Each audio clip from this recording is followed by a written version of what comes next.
Hi. Hello, Deeply Troubled Podcast. I am one half of your host, Gwyneth Parrish. And the other half of your host, Natalie Lopez. For today. Our third is in So Nat and I are super sick, which is how you know we backpacked to our fullest ability. Luckily, it is the last stop on our trip, so we are in Paris. Yay. Are you happy to be in Paris now? Oh, we? Oh my gosh, I'm so happy to be in Paris. And we are bedridden in Paris, but that's okay. We're feeling better today. We're gonna talk about. Really went hard. We did. I mean, we've been backpacking for the past 2 weeks. Yeah. Non-stop hostel hopping, and we wanted to talk a little bit about that. So Nat, I guess we should recap the trip. Yes. The trip started in Porto, Portugal.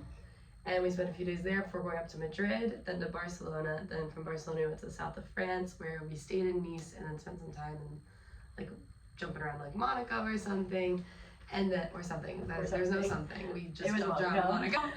And then we came up to Paris. And it was a quick little trip, and we've learned so much. Yeah. And so I think the opening statement is just like, this was the best decision ever. Like, honestly. I've never taken a vacation where we went in, we had places to sleep, and we planned nothing else. Yeah, we really didn't. We didn't have like an itinerary planned at all, really.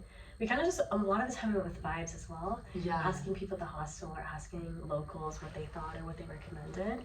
And that was so cool, but I'm so glad we did all the places we did. Let's talk about that. Yeah. Because we both had never been to Portugal or Spain. We both been to France, but we've been to Paris. Mm-hmm. We were like with our families. So like being able to start off the trip with 2 countries that we've never been to is like such a new experience back to back. And it was like so cool to be able to see all of that right at the beginning as well, you know. And then we also did Nice, which we both had never done before. Mm-hmm. So that would kind of count as well. But it was just so awesome. We both loved all of the countries we went to. Yes, and we stayed in hostels for everything, which is also something that both of us had never done before. Yeah. If you don't know what a hostel is basically kind of like a hotel, but you live in a room with other people, so you share the space. It's significantly cheaper. I think we averaged like $20 a night for most of our hostels, which is a little bit more, but yeah. A little more. Like it depends on the hostel, but it's cheaper than a hotel for sure. Way cheaper than a hotel, and you have options. Like some of the stops we did like all girl dorms. Yeah. Some of them we did mixed dorms because that was like the most affordable option, honestly. Yeah. And that was amazing because we had really good experiences with all of them, honestly. It was so summer camp like, and I've never done a summer camp before, at least not in the States, you know. So it was like really cool to it's like adult summer camp. And I did summer camp in the States, and it's the exact same thing. Okay, good to know. And it's really cool because you're just meeting so many new people who have such different lives than you do all the time.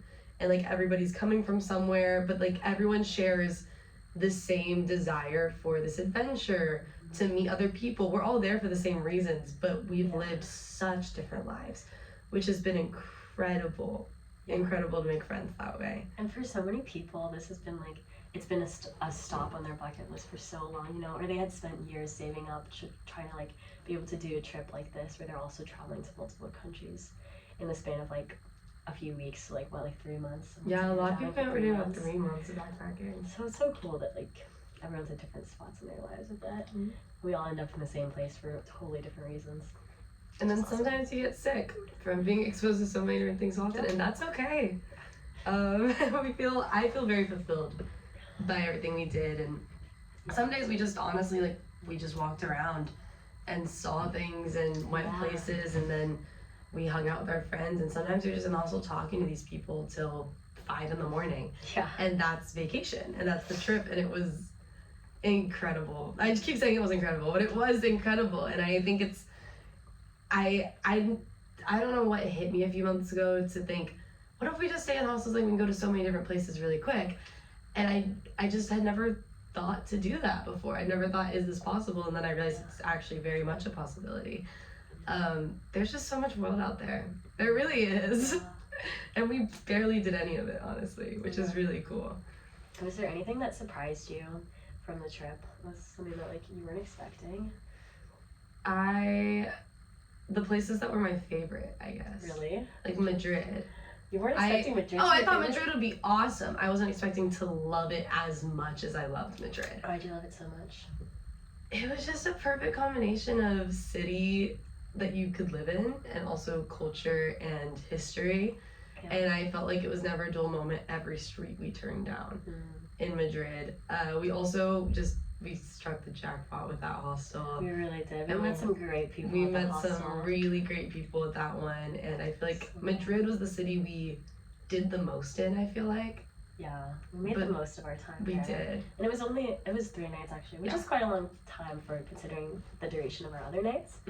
But I think it was perfect. I thought I'd love it. I just didn't expect to love it over everywhere else so much. I like how you said like down every turn we went, like it was so good, because I felt so like it was so many little cities within the big city. Like I didn't realize how large and populated Madrid was, but then every time we like went into a new neighborhood, I felt like it was just a small city and like we're like a small neighborhood, you know, like everyone felt like very taken care of. Like there was one point where I went to like a store. Me and Gwen were separated for like a few hours, and I went to a store in Madrid in this town called Arguelles, which is like near a university area. And I wanted to buy a journal, so I walk into the store and they're about to close. I'm like, so sorry. I'm like, it was like a bookstore, and I was like, do you have a journal? And then he was like, oh, I don't know, but let me look. And then he goes to the back, he has like one like blank page journal. He's like, here you go, like gives it to me for free. And I was like, oh, thank you so much. And then I leave and I was like, oh, I don't have a pen. So I'm asking, I'm like, oh gosh, where am I gonna get a pen? Like I can't journal without a pen. It's like a useless piece of paper. Like what am I gonna do with this? So I'm walking down the street and I just decided to ask a few people that were like walking towards me, just like they looked like locals. And I was like speaking to them in Spanish. I was like, do you have a pen that I could use? They asked me if it's bars. I was like, I kind of need a pen to use. And they ended up giving me their pen, and I was like, this is so sweet. I don't know, it's just a little things, and they were really kind, and they were like, oh, like, are you writing? And I was like, yeah, like, big story, just you wait. But they were so sweet. They know you were just journaling. Yeah, I feel like the locals in Madrid were so kind. Like, I just felt so taken care of. Every place I went, every person I talked to, like, they were just so kind. Yeah. And I knew about Madrid as well. Like I have heard those things. I'd heard great things about Madrid. Yeah. I just had never been. And I feel like Madrid, the biggest surprise for me from Madrid was how sad I felt leaving Madrid. Yeah. In just a short amount of time. I genuinely was so sad to leave Madrid. I didn't want to leave. I wanted to stay longer. Yeah. We were joking about leaving Madrid is like that time post like a breakup or something when you're like, oh my gosh, like the idea of like ever having to like talk to someone or go on dates again.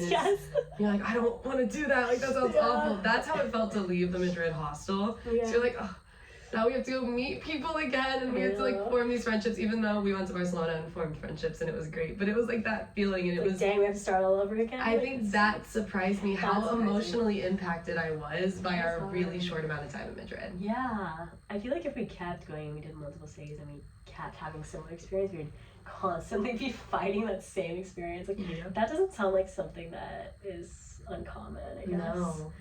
Yeah. And I was talking to a girl in Barcelona, our next stop, about it. And we became friends off of a bond about how we missed the people from our last hostel. Was it the Australian girl? Yeah, it was. We met a bunch of Australians. So many Australians. What are you guys doing here? Every single one of them was so cool. Yeah, we met. So our hostel in Nice was a 12-person mixed hostel. We walk into this hostel. It is just 9 New Zealand men.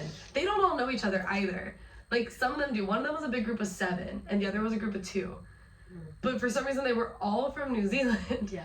And they were very chill. They were very nice. Speaking of large groups, though, would you ever do a trip like this with 7 people, or does that just sound crazy? I low-key would. Really? I think it would be fun to see a different dynamic, because I've done a trip with you, and it was just the 2 of us. Yeah.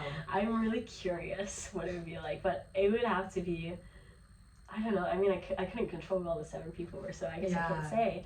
But I would do, like, maybe 3 to 5, I think would be a better mix. Would you do solo? I probably would. Yeah. I would feel safe doing solo too. Honestly, Europe is feeling pretty safe. Yeah. Really. Some cities are like, well, you have to stay in a good area. You need to, the only like big thing for hostels is researching. We made sure none of the hostels we stayed in were less than a 9-star rating, and they all had reviews we could read through, so we did do a lot of research on them. But we didn't buy like the bougie hostels either. Like we were in these mixed rooms. You can't control the 12 people you're living with. But everyone was very respectful. We never had issues with stuff that we know of getting stolen. Showering was never. I never had to wait on a shower ever. I don't think I did either. Yeah, it was. That was the New Zealand men actually. Well, that's because our niece hostel was actually a single bathroom, which was also really nice. That's kind of nice. But they were very like, you can go ahead. I'm like, no, you got it. Like, you know, it wasn't like I was waiting an hour for the shower. I was like, okay, you shower real quick. I'll go after you. Yeah, it was amazing. So, do you have any advice you would give people who wanted to either backpack or solo backpack or duo backpack or just leave the country? My advice is do it. If you want to leave the country, find a way to do it. Honestly, yeah. I think find some way to do it. It takes like just getting like trip out of the group chat. That's like the hardest part, I guess. But I feel like we did it pretty easy. Yeah, and honestly, you could probably do it even better than we, because we didn't plan at all. We literally did not plan it all. I think it was for the better, but for people who want to do like budgeting or something, if you planned ahead, you could probably do that a little better than we did. I would say, but we did pretty good. Advice would be to talk to more locals. Like a bunch of like my best interactions are people who lived in the city, and I really love to like speak different languages. So I was trying really hard with my French and my Spanish. Not Spanish was good. My Spanish was pretty good. My French wasn't too bad. Really good. I called the oh yeah. Let's do this one. House cleaning came in. So we were saying Nat a few nights ago was sick and dying. I was bedridden in this hotel room, and I have to call like medical services, and they have like in-house medical services here, but they only shout out France. I know they only speak French, and I like my French is very elementary. Like, I learned She's taken a few years. I've taken I didn't take any schooling other than in elementary school, but I really hated I hated my French teacher, so I didn't want to learn it, you know. So yeah, it's okay, but I feel like use Google Translate, and I'm like trying to talk to them on the phone. I'm like, my name, my date of birth, all this stuff, and like where I am. It takes forever for them to get to me. The doctor comes in and gives me some absurd advice. Diagnoses me. He told her she was gonna die in 15 days. She said I was gonna die in 15 days. I was like, I'm sitting here, I'm like, excusez-moi? Like, what do you say? Pardon? Anyway, but she's not gonna die in 15 days, by the way. But it was a lot. I wish I knew more French just based off of that interaction. But talk to more locals was the point of my story. I have advice. Not doctors, locals. Advice that doesn't have as big of a story as this one. Well, it wasn't even about the French guy. I think in Spain, I had a lot of good experiences talking to the locals. In France, they told you you were gonna die. In France, maybe not. We love you, France. I do love France. My biggest advice, the biggest thing that I learned that I would use going forward is when you arrive to a hostel, night one, make a friend. Be social. We arrived in Madrid at 11 p.m., which is early for Madrid, is what we learned. But we arrived at 11 p.m. We went and we got fried rice. We sat in the communal area of our hostel eating it. And then 2 people walked by, our friends. Shout out Kobe and Johnny. Sweet Kobe and Johnny. And they sat down and ate with us. And then we hung out with them that night. And then we proceeded to hang out with them the next few days. Yeah. And I think that allowed us to like genuinely form real friendships over the course of those few days. Yeah. And I mean, when you first get there, sometimes you're like, I want to veg, I want to relax. I just found that when we met people night one, I tended to feel like we could I keep saying genuine, but like form genuine friendships. It sounds like Love Island. We could form a genuine connection. But we could form a genuine friendship. And so my advice would be try to meet somebody on night one. Yeah. That's my big takeaway that I found I had the best experiences from. And also another thing I noticed is like hostels and bars and clubs and like all places where people go to be social, you know? So like it's not, if you ever feel like, oh, like, I don't know if people want to talk to me, like it's literally a place that everyone is going to talk to people. Yeah. So like just open your mouth and say hi, or just like flash a smile, like it's okay, you know? It's not, like the worst that can happen is conversation shuts down, but 99% of the time, probably not. You're in a hostel, especially if there's shared common spaces. Everyone's already interacting with one another.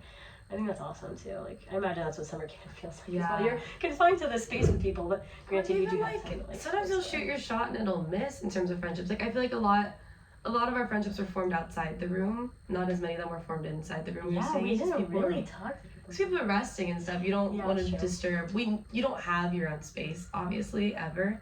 Yeah. So if someone's in their bunk, curtain closed, they want their time, which is fair. Because sometimes you do need that and you got to take it. Yeah. But there's so many people. There's so many people in the city here. There's so many people in the world. This all ties back to our first episode, like speaking to strangers, which I feel like we've done. Yeah. We said episode 1 we want to talk to more strangers. I've definitely talked to more strangers in the past 2 weeks than I have ever in a 2-week span of my life. Because every person I've met has been a stranger except for you. Which is really cool. Yeah. Which is so cool because now a lot of them don't feel like strangers, which is so neat.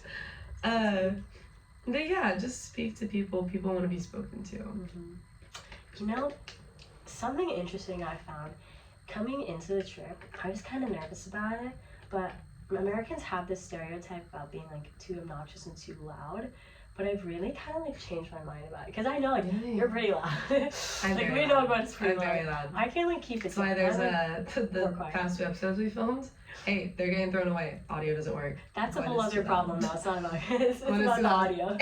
But basically, I was thinking about it. I'm like, I really feel like there were so many instances where it was either on the train with the guy, the aquatics guy, on the train, or like in the airport, or like somewhere in public where like we were trying to figure something out and we were like stressed or like unsure. We're talking to each other and we're probably not talking to each other at a normal volume for Europe, you know, like people are pretty quiet here. The trains are pretty silent, like there's a lot of silence in the air, which except for that one train in France. Yeah, but besides the point, I feel like us being pretty vocal has almost invited people to like say something to us. Have you noticed that? Like, the fact that they're able to hear us, or they notice that we're having a problem and we need help.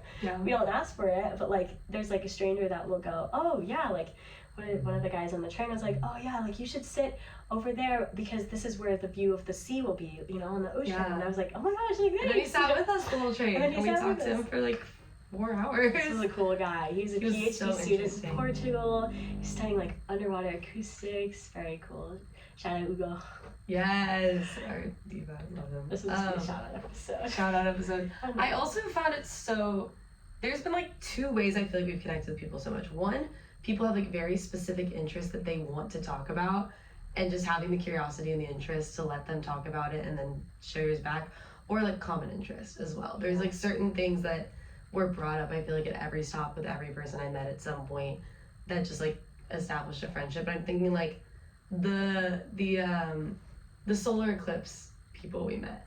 There's a lot of people who travel. If you didn't know, there was a solar eclipse that went over Spain and some of France last week. We didn't know about it going into this, but a lot of people had traveled to Spain in our hostels to see the solar eclipse, which was really neat. We ended up watching it in Nice, but there's some people that like are huge enthusiasts of it, and I learned so much about the solar eclipse in the past week of my life. But it's fun to see people's passions and how different and specific they are. Our friend that we met on the train to Nice, he is what is the specific job title? The aquatic underwater acoustics.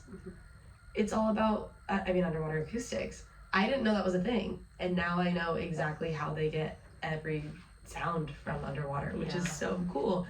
And you'll gain this random knowledge. So going into this stuff with the most curiosity and the most openness is the key, and it made the experience so good. Natalie, how has the Europe trip relieved your troubles in any way? I mean, spending a lot of time with you has definitely relieved my troubles. Just being able to talk about life and friendship and also just adventure. Like, I think that you're one of the best people to go on an adventure with, honestly. Stop it. Seriously. Stop it. Like I told you, it's so easy for her to like execute a plan. Like all I did was like say yes, and then we started, and then it happened, and now we're here, which is insane. Like that doesn't usually happen, you know. So to have a friend like that, like. And I think I was scared going into it because I was like, if this crashes and burns, it's completely my fault. My trouble's relieved because I've been craving to meet new people, and I feel like we talk so much about like social interactions and social skills and things like that. but there's only so much you can put it in practice in the same environments. Like I'm in a small college town, or I'm in Houston where I grew up my entire life. There's ways to do that, but I feel like coming somewhere that I've genuinely never been before and I have no knowledge of what's going on here allowed me to fully be open and then realize like, wow, I can make friends from other places and this is fun and I don't need a plan, I don't need an activity. Sometimes I just want to sit and talk with people and that is so fulfilling. And so I think my troubles were relieved because I feel very fulfilled despite not doing an average vacation where you do an excursion on everything or anything like that. I feel like I've lived so many lives in the past 2 weeks. Like I think back to Portugal and that feels like years ago. Yeah. It was 2 weeks ago. That's insane. Which is crazy. I've also, nothing relieves my troubles like dancing around and we've done so much dancing. So, that's the number one thing I feel like we've done. You dance in the clubs, you dance in the streets, you dance at the sunset, you dance everywhere. It's everywhere. Even vacationing you don't have to go far and wide too. Like, small vacations, I don't know, it's just nice to like change your environment. Helps reset your brain, maybe your body too. I think that's awesome. Like it's a good strategy. You gain a better immune system too, which is what we're gaining. That's what you get out of it, yeah. But I think usually also on vacations when I get sick, I get so upset. I feel devastated. This one I'm like, it's okay. Like I'm okay right now. It was gonna happen because you're just living so much and that's cool. On that note, yes, we're gonna wrap up this episode. We're sorry for no episode last week. We miss you, Isabella. Her song Get Out, which is played at the streaming. beginning of each episode, is now live and streaming, so please go check it out. It's on Spotify, Apple Music, wherever you get music. Everywhere. It's called Get Out, Isabella. Bye! Okay, bye!